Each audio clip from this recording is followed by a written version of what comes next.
Let's go! Woo!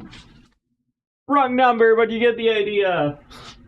Let's go! What a goal! What a way to finish that. Although, yes, full excitement, but what the hell was that game? This was the summary of my emotions watching that. Oh my god. Nick, let's go! Oh my god! Nick! Oh my god! Beck! Woo! Caulfield! Woo! But so many oh my gods, I'm not kidding. Like, we we take those. You know, they always ask how many. They don't ask how, they ask how many. There you go. It took me a second. Sleepy. I watched the game very late last night. Anyways,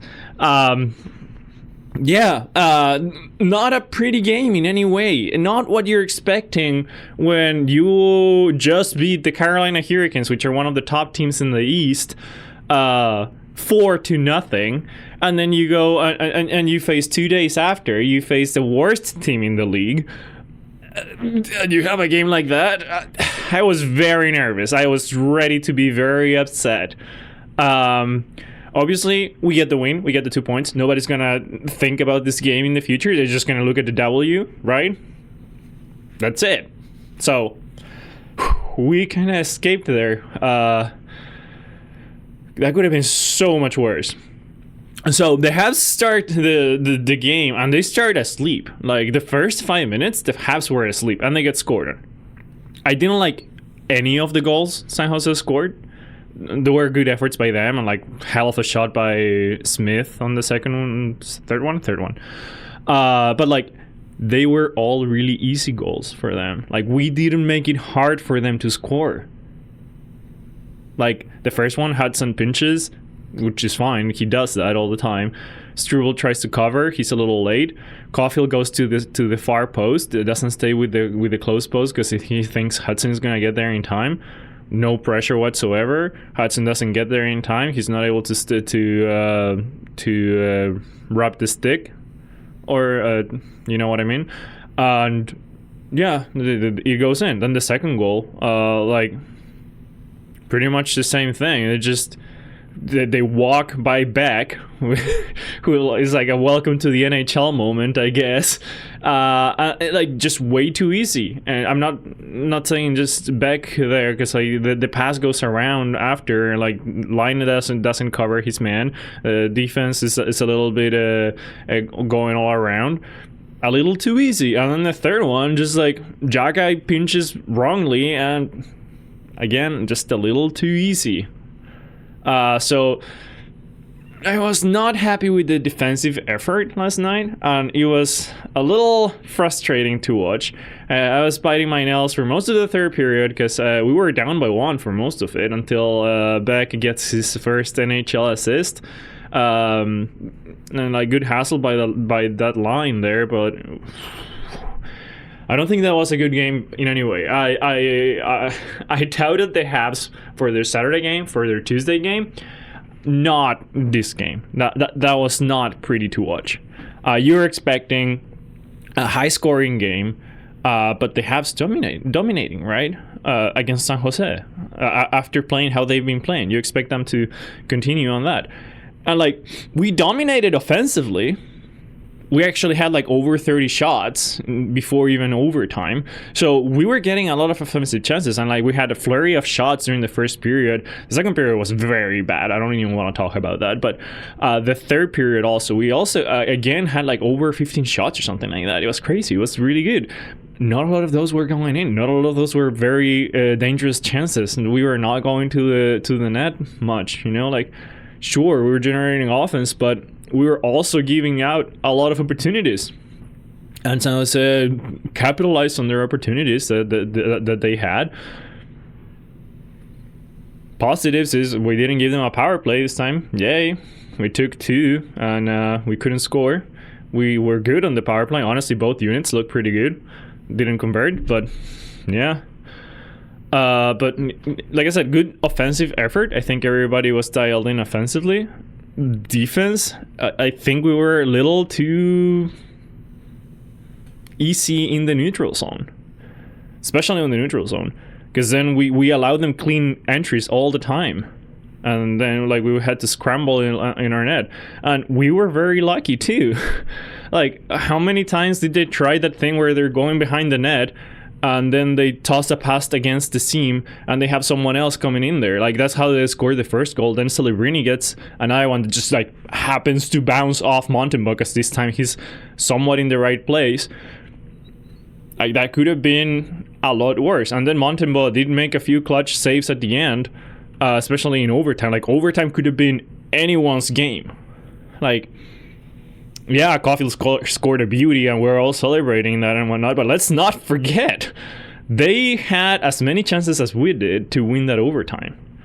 So yeah, not very satisfied with that. Especially, you know, you beat the Ottawa Senators, which are above us in the standings, right? So very important for that playoff push, which, let's be honest, as fans, we don't need to... I don't think we can expect them to make the playoffs. If they make it, it will be amazing.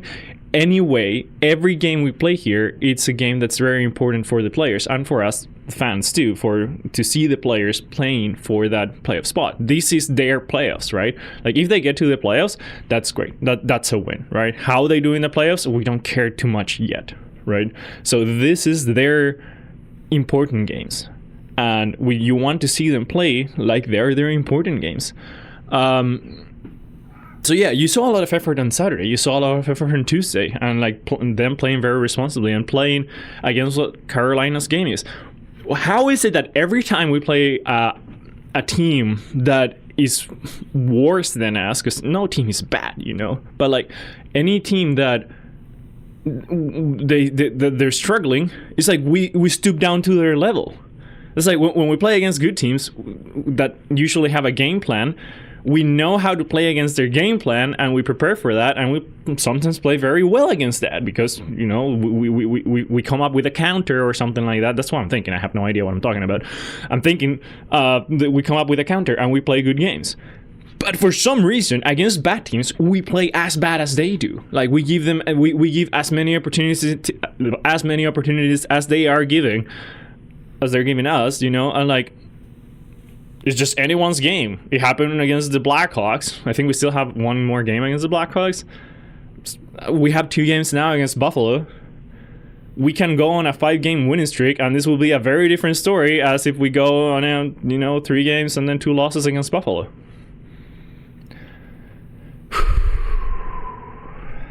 Yeah, and it could also be very different if we had just lost yesterday, which would have been horrible, because, you know, like, we have a very steep climb to try and make the playoffs, and every game has to be a win or as close as a win. And you have games that are gonna be difficult, like in the scale, like the Carolina one. I don't think we were expected to win that coming into the game. And you have games that you are expected to win, like the one we had yesterday.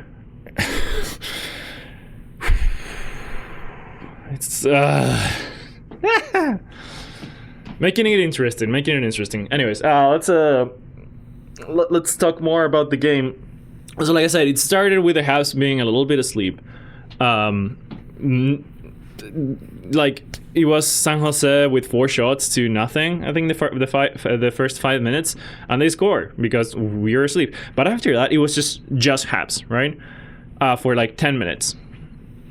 And we score one pretty fast. A good defensive effort by Slavkovsky, and then a Caulfield with Suzuki on a 2-on-1. You expect them to score those more often than not. I was expecting Caulfield to shoot. Actually, I raised my arms like, why would you pass that right before Suzuki just like snipes it in? Because like, Caulfield is a good shooter and he hasn't been shooting. I think he had 0 shots against Carolina. Obviously, he scores beauty at the end of this game, but like, I don't know. I thought his confidence was a little low at the start, that he would pass that to Suzuki instead of taking it himself. He had space. He had time. I thought he was going to shoot it. Obviously, a good decision. He gets a pretty good assist on a Suzuki goal. You know, just what I noticed.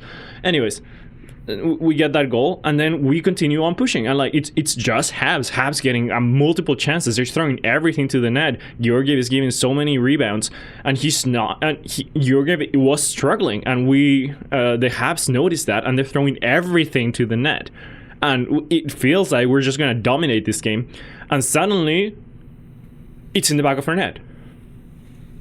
Like the shots were, I think, 10-6 at that point or something like that.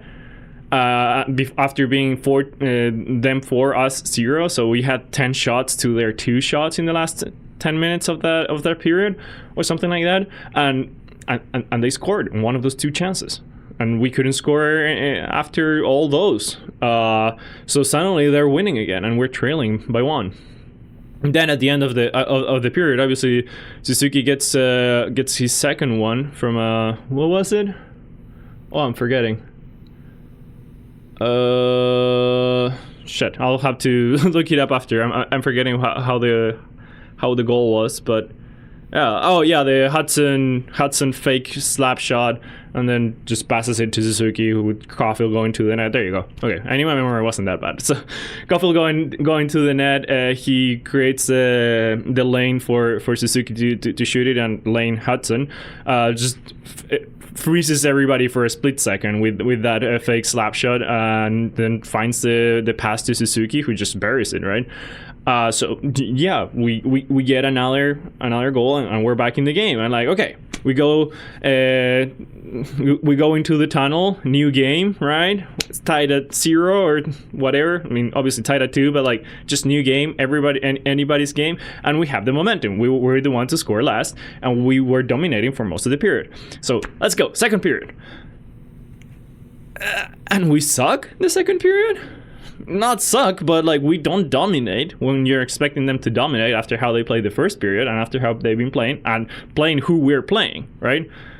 Like, it was San Jose with most of the opportunities, or they were keeping us to the outside.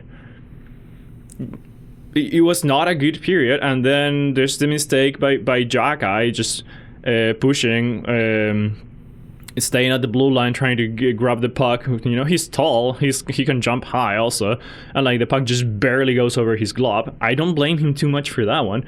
Martin does. He benched him pretty much right after that. Jagai has a very, very short leash. I don't know why. I think that's just how Jagai and Martin just deal with each other. I don't know, just how Martin deals with Jagai, I'm sorry.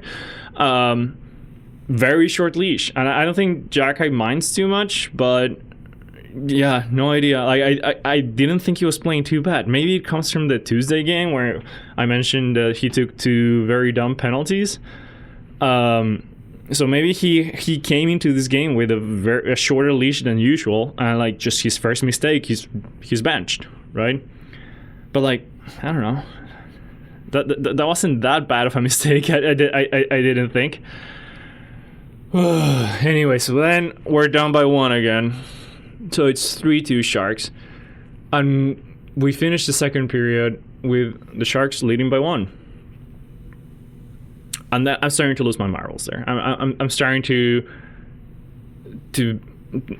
prepare mentally for losing against the worst team in the NHL, who had lost 12 out of their last 13 games, and they came into last game with a 6 game losing streak. Yes, they lost to OT against the Jets. We are the best team in the league on Monday. So like, they played well against the Jets, right? Or they gave it away at the end. So they're not a bad team, but they are in a bad streak, and we needed to capitalize on that. And I'm preparing mentally to be like, okay, fuck, we just beat the Ottawa Senators, the Carolina Hurricanes, and now we're gonna lose to the freaking San Jose Sharks. So yeah, that was my mentality during the whole third period, which I know it's not good, but hey, what are you gonna do? That's how I was feeling. I was terrified of what was gonna happen. And then Beck pushes, absorbs a hit, which sends him like sideways on the boards. He's just like slow-mo, stays on the board sideways for a second. It was crazy. I thought he was gonna like completely fall on his back, but like because he got pushed and the guy that pushed him stays with him for a second, he like slowly goes down and it goes down on his feet and then makes a pass. Laine tries to shoot it and Newhook just puts it in and we're tied. And it's Beck's first point. I was very hyped last Tuesday because I thought he got a point, and this time it's for real. So let's just give a quick woo! Let's go, Beck! Obviously, Laine, nice for him to get an assist too. Although I didn't think Laine had a good game overall. Actually, that whole line was struggling a little bit. But yeah, like Laine gets a new point. Beck gets his first NHL point, so amazing to see. And we have a tied game, you know. And I did think after that goal was the Habs that dominated most of it until the last 5 minutes. I think the last 5 minutes were they both teams just playing for OT a little bit. You know, it's not conference rivals. You don't care if they get a point. It doesn't affect you in any way, and you want to secure at least 1 point for yourself. Understandable. Still sucks. And of course, OT, like I said, it could have gone either way. San Jose had so many chances, and oh my god, Matheson. I said he had a good game on Tuesday, and I think he really did have a good game. And I also mentioned, like, I was hoping that he would maintain that momentum and continue on the next games with that confidence, or with that game that he had played. My god, that guy. He's very good. He's a very good skater. He tries to do too much sometimes. And every time he takes that one extra second to either try to make a play or make the nicer pass, he gives it away. He was alone at the back, just looking up the ice. Celebrini pretty much, coming towards him slowly. He takes that extra second. Celebrini gets to him, steals the puck, and San Jose has a good chance. I think that was in the second period. You can't do that. You can't have that. You got the puck stolen by a rookie, and I think it was Smith after in OT that Matheson just takes that one extra second, tries to make the play, gives it away, or Smith just pickpockets him, and San Jose has a really good chance in OT. Imagine that had gone in. How do you defend that? How do you defend him, you know? He needs to play simpler. I think he plays a very good, simple game. I think the responsibilities he have are a lot more defensively. He doesn't need to do that much offensively. He doesn't need to do that perfect pass that sometimes Hudson can do.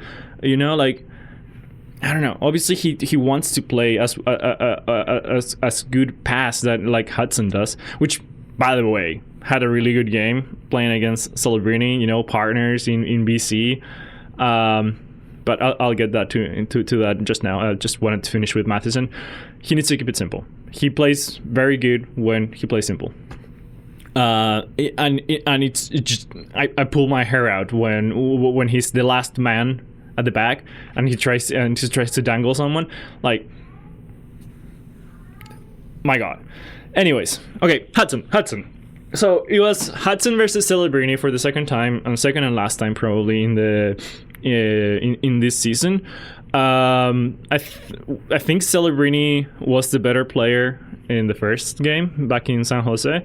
I think Hudson was the best player here, even though Celebrini played very well. Obviously, he's a very good player. he gets walked on at the end by Caulfield. Happens. And like also Hudson got walked on, or was had a mistake that led to San Jose's first goal, but then Hudson generates, right? So he fakes the slap shot, gives it to Suzuki, and gets the assist. And I think after overall he had a pretty good game. He gets that pass to Suzuki that gets called for offside, which I'm like 95% sure was not offside. They shown only one replay. They didn't show like actually the line or anything. It didn't look anywhere near offside, and it would have been. Can you imagine the Bell Center reacting to that pass going to Suzuki getting his hattie for the first hat trick in his career? Right there, the roof would have gone off. Like, I was so hyped, and then they blow the whistle. Yeah. Anyways, I think Hudson and Struble actually are a fairly good pairing. Like I wouldn't think that would be a good pairing. I think I mentioned it on the Saturday game. They're playing fairly well together, so that's nice to see. Struble had a pretty good fight. So he plays a very physical game. He's not that tall, but he's very big, and he plays big, and he throws the body. And there are players like Jacky that throw the body a lot, right? But you can see the other players expect them to throw the body, so they brace themselves, and usually they're big hits and whatnot, and it's good to see. There are other players, and this is something they said for, I forget what defenseman from Carolina, who throws sneaky hits, is what the commentator said. And it made sense, you know, that sometimes there are players that are going for the puck, or they pretend to go for the puck, and then just they throw a hit that the other player is not expecting, so the hit looks a lot bigger than what it is. And I think Struble has some of that. Like, sometimes people just bounce off of him when you're not even expecting it. It's just like they have the puck and then like they're on the floor. It's like, okay, what happened? And then you see Struble just there like with the puck. Okay, well. So yeah, he plays very physical. He sends one guy down with a cross check to the chest. Yeah. I don't know what's a penalty there, what's not, but very physical. And I think it was Goodrow doesn't like it and drops the mitts. So and I think Struble, I didn't think he had a good fight. I don't review fights, but I think it was a 50-50 scramble. Anyways, the Goodrow, I think it was just standing up for his guy that got bodied, right? Speaking of penalties that I don't know if they got called or not, what do you think about the Heineman on the power play? We're on the power play, and Heineman stick checks someone that is not expecting, and their stick goes flying. I think it was Ferraro too. And then at some point, our 5 guys against their 4, 2 of them didn't have sticks, because someone gives a stick to Ferraro, the defenseman, and then that stick shatters. So Ferraro loses 2 sticks in that penalty kill, and we don't get to capitalize, but we get a lot of chances there. And San Jose was vivid. Anyways, one of the 2 or both about it, because the Ferraro is just there with his stick, and Heineman comes from behind, just lifts it, and the stick goes flying. Honestly, I didn't know what to think, because do the referees consider like, oh, you need to hold to your stick a little better, you know, like you should be checked. It didn't look like he checked it too hard. Because I know sometimes like they check their sticks really, really hard, and like even if you're holding to it, it's still gonna go flying. But like if someone just gives you a tap and your stick goes flying, that shouldn't be a penalty, right? So there's a line, and I don't know, did the refs see that Heineman just barely lifted the stick? Anyways, very, very surprising to play a game where we don't give up any penalties. I think we're one of the most penalized teams in the league. So when we have a game where we don't give any penalties, we take those.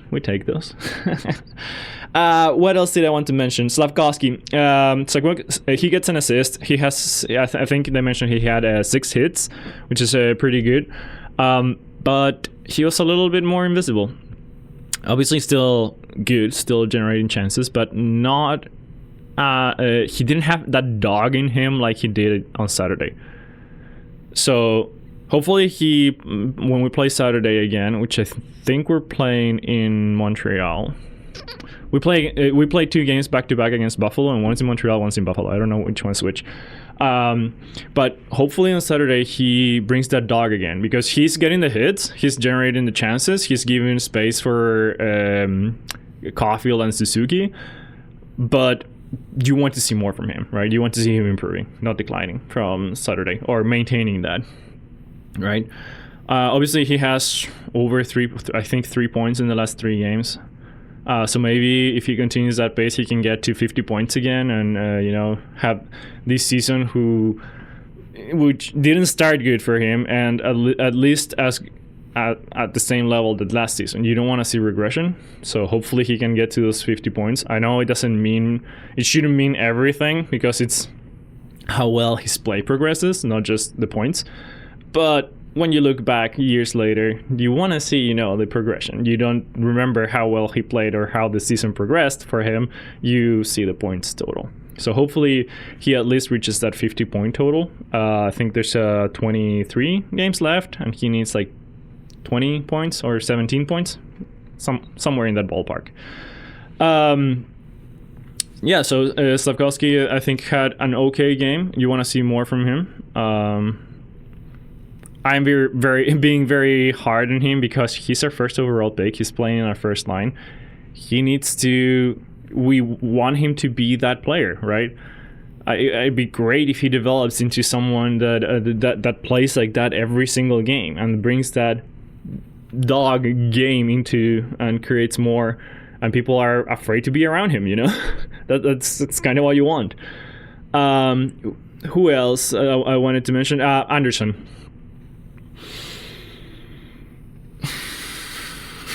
Dude is being held up by spit. Like, they're just like spitting on his joints and just like putting them together, and like, yeah, there you go.